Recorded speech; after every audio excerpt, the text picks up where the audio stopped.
ओम विष्णुपदाय कृष्णपृष्ठाय भूतले श्रीमते भक्तिवेदांत स्वामीति नामिने नमस्ते सारस्वते देवी गौरवाणी प्रचारिणे निर्विशेष शून्यवादी पश्चात्देशतारिणे। जय श्री कृष्ण चैतन्य प्रभु नित्यानंद श्री अद्वैत गदाधर शिवासादि गौर भक्त वृंद। हरे कृष्णा कृष्णा कृष्णा हरे हरे, हरे राम राम राम हरे हरे। तो हरे कृष्णा दूसरे अध्याय के 23 नंबर श्लोक पर हम लोग आज चर्चा करेंगे। तो भगवान इसमें बता रहे हैं, 3 श्लोकों में बताएंगे आत्मा के बारे में। तो हम लोग 23 पर क्या करेंगे, उसमें बता रहे हैं कि नैनम छिद्यन्ते शस्त्राणि नैनम दहति पावकः न चैनम क्लेशयन्त याति मार्गः। बता रहे हैं यह आत्मा न तो कभी किसी शस्त्र द्वारा खंड खंड किया जा सकता है, न अग्नि द्वारा जलाया जा सकता है, न तो जल द्वारा इसको भिगोया जा सकता है, और न वायु द्वारा इसको सुखाया जा सकता है। बता रहे हैं कि जो हथियार है नैनम छिद्यन्ते शस्त्राणि, इस शस्त्र जितने बनते हैं ये पृथ्वी से उत्पन्न होते हैं, पृथ्वी तत्व से उत्पन्न होते हैं। उसमें बता रहे हैं कि तलवार, अग्नेय शास्त्र, वर्षा के अस्त्र, चक्रवात आदि जो है भी आत्मा को मारने में असमर्थ हैं, वो भी उसको नहीं मार सकते हैं। कह रहे हैं कि जो आधुनिक जो हथियार हैं, जितने भी आधुनिक जो हथियार हैं वे भी मिट्टी जल वायु के बने होते हैं। और बता रहे हैं कि यहाँ पे जो नारकीय हथियार जो है, नारकीय हथियार है, उसकी गणना अग्नेय शास्त्र से की जाती है, क्योंकि ये पूर्व काल में जो पार्थिव जो तत्व हैं उससे ये हथियार बनते थे। अग्नेय शस्त्र का जो सामना जल के बड़ों हथियारों से किया जाता था, जो कि आधुनिक विज्ञान के लिए यह संभव नहीं है, इसके बारे में उसको मालूम नहीं है। जो भी हो, लेकिन आत्मा को न तो किसी कभी भी खंड खंड किया जा सकता है, न ही किसी वैज्ञानिक हथियारों से इसका संहार किया जा सकता है, चाहे हथियारों की संख्या कितना भी क्यों न हो। लेकिन मायावादी जो है इसकी व्याख्या नहीं कर सकते, क्योंकि उनको ये पता नहीं है कि ये किस तरह से, ये माया के द्वारा किस तरह से आवृत होता है।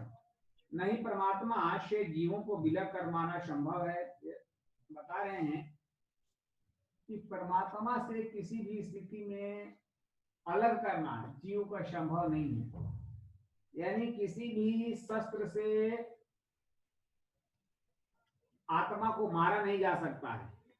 बता रहे हैं कि नैनम दहति पावकः, नैनम दहति पावकः मैंने इस जो अग्नि है वो भी वहां तक नहीं पहुंच पाती कि आत्मा को वह जला नहीं सकती, और नैन क्लेशः त्यंता, न तो जल इसको गीला कर सकता है, न शोषयति मारुका, न वायु इसको सुखा सकती है। बता रहे हैं कि ये जो है सनातन अणु जो है आत्मा है, यह माया के द्वारा आवृत होने की उनकी जो प्रवृत्ति है वह स्वाभाविक है, भगवान की संगति से पृथक हो जाते हैं, जिस प्रकार अग्नि के स्फुलिंग होने से विलग होते ही बुझ जाते हैं। तो शिल प्रभुपाद अपने तात्पर्य बताते हैं कि जिस तरह से अग्नि का जो कण होते हैं, अग्नि का जो स्फुलिंग होते हैं, जब ही अग्नि से अलग होते हैं तो क्या होते हैं, वो बुझ जाते हैं। इसमें जो 5 जो महाभूत है उसमें 4 चीज के बारे में यहाँ पे वर्णन कर रहे हैं कि पृथ्वी, जल, वायु और अग्नि, ये 4 चीज के बारे में बता रहे हैं कि पृथ्वी से जितने भी शस्त्र बने हैं वो भी आत्मा को मारने में सफल नहीं है। और जल से भी कोई अगर हथियार है वो भी उसको नहीं मार सकता है। तेज वायु जो है उसको नहीं सुखा सकती है, अग्नि जो है उसको नहीं जला सकती है, और जो है यहाँ पे आकाश की चर्चा, इस श्लोक में आकाश की चर्चा नहीं हो रहा है। जो 5 महाभूत है, पृथ्वी जल वायु आकाश और अग्नि, ये जो 5 महाभूत है उसमें 4 महाभूत की यहाँ पे चर्चा की जा रही है और 5वां महाभूत जो है आकाश, उसके बारे में यहाँ पे चर्चा नहीं किया जा रहा है, क्योंकि जो आकाश है उसमें कोई क्रिया नहीं होती है। आकाश में कोई क्रिया करने की शक्ति नहीं है। क्रिया करने की जो शक्ति है इन 4 महाभूतों में होती है। इसके लिए यहाँ पर पृथ्वी, जल, अग्नि और वायु, 4 प्रकार से जो बताया जा रहा है कि ये सारे जो कारण हैं इनसे भी कभी भी आत्मा को नहीं मारा जा सकता है। न तो पृथ्वी के द्वारा जो हथियार है उसको कभी उसको बेधा नहीं जा सकता है, उसको मारा नहीं जा सकता है। जल जो है इसको गीला नहीं कर सकता है, वायु जो है इसको सुखा नहीं सकती है, अग्नि जो है उसको जला नहीं सकती है। ये जो चारों जो तत्व है ये महाभूत है, लेकिन वो भी कोई इसको क्षति नहीं पहुंचा सकते हैं। तो ये कैसे है कि इस गुण की वजह से कभी भी आत्मा को मारना संभव नहीं है। इस प्रकार जो है अर्जुन को भगवान बता रहे हैं कि जो चीज यहाँ तक पहुंच ही नहीं सकती तो तुमको शोक करने की जरूरत क्या है। तुम ये जो सारे संबंधी जो तुम सोच रहे हो कि ये मर जाएंगे, इस बात को लेकर जो तुम शोक कर रहे हो, इस शोक करने की तुमको जरूरत नहीं है, क्योंकि ये मरे नहीं सकते, ये कैसे मरेंगे। तो बता रहे हैं कि जो अस्त्र शस्त्रों की जो क्रिया है वो उस आत्मा तक नहीं पहुंच सकती है। न तो ये शरीर के कट जाने के बाद भी आत्मा का कोई काटा नहीं जा सकता।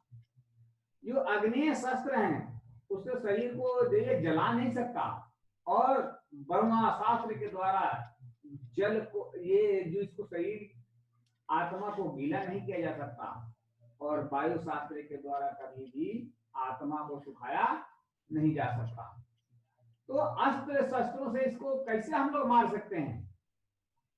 इसके लिए तुमको शोक करना क्या है, बिल्कुल बेकार है, ना समझी है तुम्हारी। तुम इसके लिए शोक मत करो, क्योंकि ये जो परिवर्तन होते हैं ये शरीर में परिवर्तन होते हैं, लेकिन आत्मा में कोई परिवर्तन नहीं होते हैं। ना बता रहे हैं कि जिस तरह से लकड़ी जो है, लकड़ी को हम लोग जब काटते हैं तो उसमें क्या होते हैं, एक विकृति आती है, लेकिन वो लकड़ी जो है ज्यों के त्यों रहता है। कह रहे हैं कि न तो आत्मा को गीला किया जा सकता है, न तो इसको जला सकता है, न तो इसको सुखा सकता है। इस तरह से आत्मा जो है अजर अमर है।